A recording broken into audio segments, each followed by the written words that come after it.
नमस्कार। सभी दर्शकों का बहुत बहुत स्वागत। अधिकांश रूप से हम लोग ग्रहों के गोचर और उनके भविष्य और उनके गोचर की बात के साथ साथ दशा महादशा की बात करते हैं। आज ये जो सब्जेक्ट है ये सबकी समझ में आने वाला है। कोई भी व्यक्ति होगा, यहाँ हम किसी राशि के ऊपर बात नहीं कर रहे हैं, और लेकिन हर राशि की चर्चा भी होगी, क्योंकि ये जो ग्रह यहाँ दिखाई दे रहे हैं, ग्रह तो है 9, लेकिन इन 9 ग्रहों का आपके शरीर से, आपके मन से, आपके विचार से, आपके कर्म से क्या संबंध है, ये सोचना होगा। और आपका कौन सा ग्रह खराब है तो आपको उसका कौन सा उपाय करना होगा, ताकि आपका जीवन सुंदर और सुचारू और अच्छे से चल सके, और आपको एक ये एहसास हो और ज्ञान हो इस बात का कि आप कहाँ हैं इस संसार में और किन ग्रहों का प्रभाव आपके ऊपर कैसा होता है। देखिए, पंच महाभूत लिखा है। पंच महाभूत का मतलब है 5 तत्व हैं ये। क्षिति जल पावक गगन समीरा, पृथ्वी जल तेज वायु आकाश, ये पंच महाभूत हैं, पंच तत्व हैं। तो ये ही 5 तत्व, पंच महाभूत, 5 कर्मेंद्रियां और 5 ज्ञानेंद्रियों को गवर्न करते हैं, या इनका पालन पोषण। इन 5 ज्ञानेंद्रियों का, 5 कर्मेंद्रियों का पालन पोषण कौन करता है, गवर्न करता है? सूर्य, यानी कि पृथ्वी जल तेज वायु आकाश, उनमें सूर्य भी है। अग्नि का तेज जो है वो सूर्य का तेज है। पृथ्वी जल तेज वायु आकाश। अब 5 कर्मेंद्रिया, 5 ज्ञानेंद्रिया, यहां अलग से कर्मेंद्रिया नहीं लिखा है, सिर्फ 5 इंद्रियों को समझिए आप। मन अलग है 11वां। अब ये 5 ग्रह हैं, कौन कौन से खास हैं उनको आप समझिए। ये बहुत मनुष्य को, इनकी जो तन मात्राएं हैं ये, और ये ग्रह इनसे हर समय संबंध रखते, 24 घंटे कम्युनिकेशन है इनका। पंच तन मात्राएं। तन मात्राएं क्या है, सुनिए आप ध्यान से। ये बड़ा वैज्ञानिक वीडियो है और हर आदमी की समझ में नहीं आएगा, लेकिन समझना जरूरी है। अब मैं बताऊंगा तन मात्राएं कौन सी हैं। शब्द, स्पर्श, रूप, रस, गंध। शब्द, स्पर्श, रूप, रस और गंध, ये जो 5 चीज हैं, अब इनको जोड़िए आप आपकी ज्ञानेंद्रियों से। शब्द का ज्ञान कौन कराता है, कान। स्पर्श, त्वचा। रूप, नेत्र। नेत्र, किसी भी रूप को देखना है तो नेत्र से, आंखों से पता चलता है। ये ज्ञानेंद्रियां हैं, ज्ञान कराती हैं। शब्द, स्पर्श, रूप, रस। रस का मतलब जीव, किसी भी टेस्ट को जानने के लिए जीवा, जीव है। शब्द, स्पर्श, रूप, रस और गंध। नासिका, जो घ्राणेंद्रिय हैं, सूंघ करके पता चल जाता है। तो ये तन मात्राएं हैं, शब्द, स्पर्श, रूप, रस, गंध। इनको पहचानने के लिए इनसे अटैचमेंट है। 5 ज्ञानेंद्रियों से ये ज्ञान करा देती है, और कर्मेंद्रियों को ये ऑर्डर दिया जाता है कि 5 कर्मेंद्रिय ये कर्म करती है इस बॉडी के लिए, और पंच महाभूत यानी कि पृथ्वी जल तेज वायु आकाश की सहायता से। और पंच महाभूत क्या है, पृथ्वी जल तेज वायु आकाश। एक एग्जाम्पल दे रहा हूं आपको। एक गुलाब का फूल लगा हुआ है गार्डन में, आप गए, आपने उसे तोड़ लिया और एक टेबल पर रख दिया। ठीक कुछ ही सेकंड के बाद ये पंच तत्व से जुड़ा हुआ पंच महाभूत, पंच तत्व उसको पोषण दे रहे थे। जैसे ही वो विड्रॉ किया आपने, यानी कि सृष्टि पंच महाभूत से वो विड्रॉ किया गया सपोर्ट, तो 5 तत्व अपना सपोर्ट विड्रॉ कर लेते हैं और वो मुरझाना शुरू हो जाएगा उसी समय। कितनी धूप आ जाए, बारिश आ जाए, कुछ भी आ जाए, अगर वो जुड़ा हुआ है उस वृक्ष के साथ, पेड़ के साथ, पौधे के साथ, तो कभी मुरझाएगा नहीं। आपने तोड़ दिया, उसका कनेक्शन खत्म, और पंच तत्व से विड्रॉ, शक्तियां विड्रॉ कर लेती है। ठीक इसी तरह से इस शरीर की पूरी जो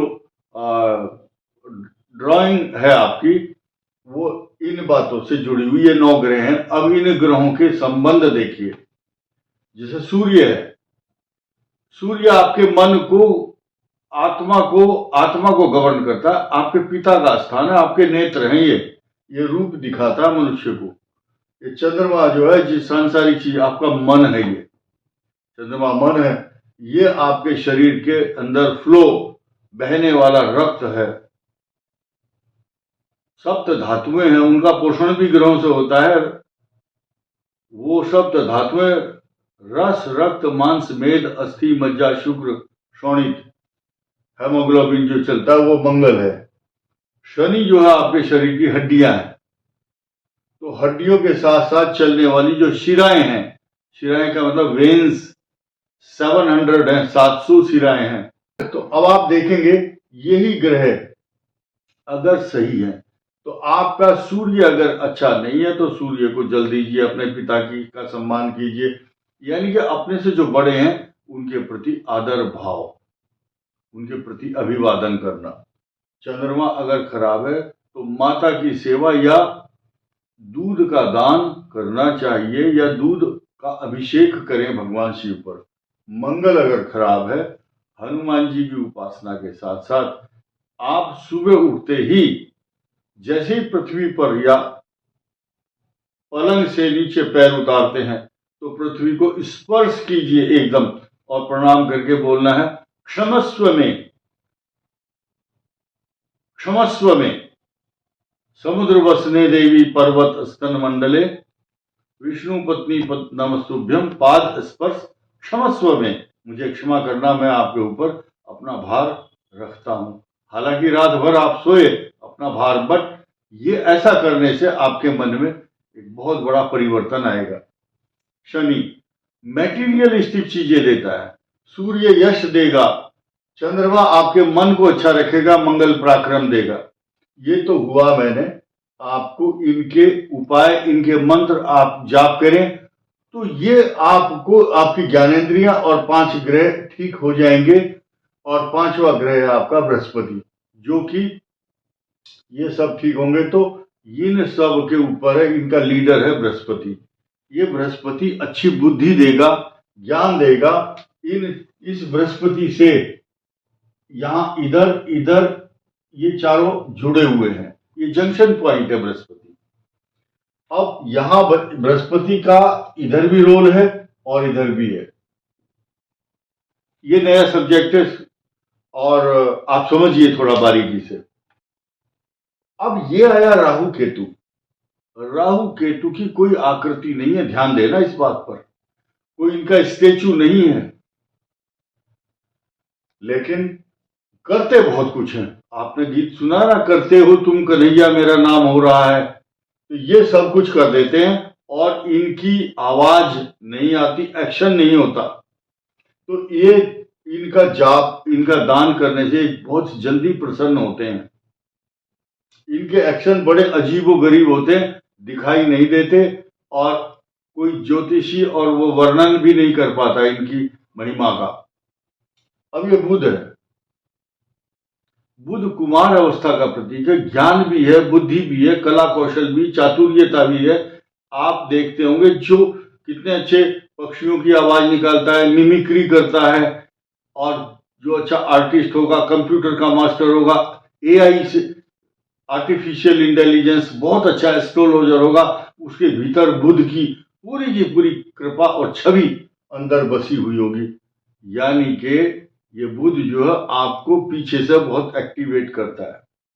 अब एक लास्ट में ऐसा सब्जेक्ट बताने जा रहा हूं, जिंदगी में कभी सुना भी नहीं होगा, लेकिन सुना तो होगा, उसका ये नहीं पता होगा कि आज इतना बड़ा खुलासा होने वाला है। देखिए, शुक्र ग्रह, शुक्र आपको फैशनेबल बनाता है, अच्छे बातचीत, अच्छा आपको दर्शनीय स्वरूप, आपका मतलब जितने भी मॉडल हैं बहुत अच्छे अच्छे, शुक्र जिनका बहुत अच्छा, फिल्मों में काम करने वाले हों, राहु और केतु और शुक्र के कारण अच्छे संगीतज्ञ होंगे तो संगीत की जो कला और प्रतिभा उनके भीतर कूट कूट करके भरी हुई होगी। अब शुक्र क्या है, मैं यहां एक उदाहरण दूंगा। जिस समय भगवान शिव ने कामदेव को शाप दे दिया, तो ये कहा, हे रति अब ते तव नाथ, हे रति तेरा पति आज के बाद उसका नाम होगा अनंग, कोई अंग नहीं होगा उसका, वो दिखाई नहीं देगा किसी को।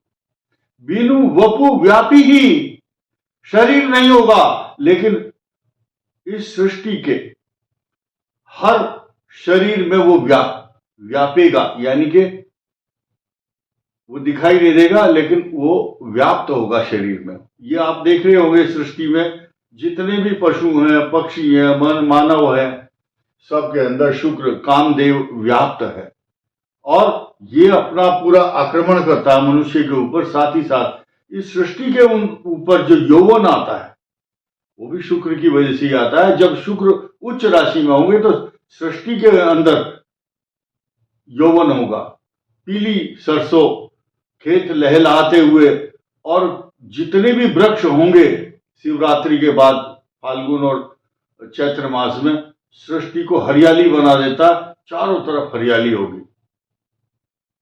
ये शुक्र का प्रभाव है पूरी सृष्टि के ऊपर, चाहे जीव जंतु हो चाहे सृष्टि हो, सब के अंदर शुक्र जो है बिनु वपु व्यापी ही, बिना शरीर के व्यापता है, सबके अंदर विद्यमान है। लेकिन अब इनके जो उपाय हैं, सटीक उपाय क्या है, नवग्रह का एक मंत्र है, उसको जाप जो करता है उसके नवग्रह बैलेंस में रहते हैं, लेकिन जिसके पास जितनी क्षमता है वो उतना जाप करता है, उसका मंत्र का जाप करके दान भी करता है, उतनी पूजा भी करता है। लेकिन और धर्मों की सुनो, यहूदी, जैन, मुस्लिम, सिख, ईसाई, जितने भी हैं, कई हजार संप्रदाय हैं संसार में, सबके पास ये थ्योरी नहीं है कि कोई आदमी लगा हुआ है इजराइल में, रशिया में या अमेरिका में, न्यूजीलैंड, ऑस्ट्रेलिया, कि वो लगे हुए, उनको पंच कर्मेंद्रिय ज्ञानेंद्रियां तन्मात्राओं का पता है, वो पूजा में लगे हुए हैं। ऐसा नहीं है। तो जिसकी इच्छा हो, जिसका जितना ज्ञान है, वो उससे कोरिलेट कर सकता है। इस वीडियो में इतना ही। धन्यवाद, नमस्कार।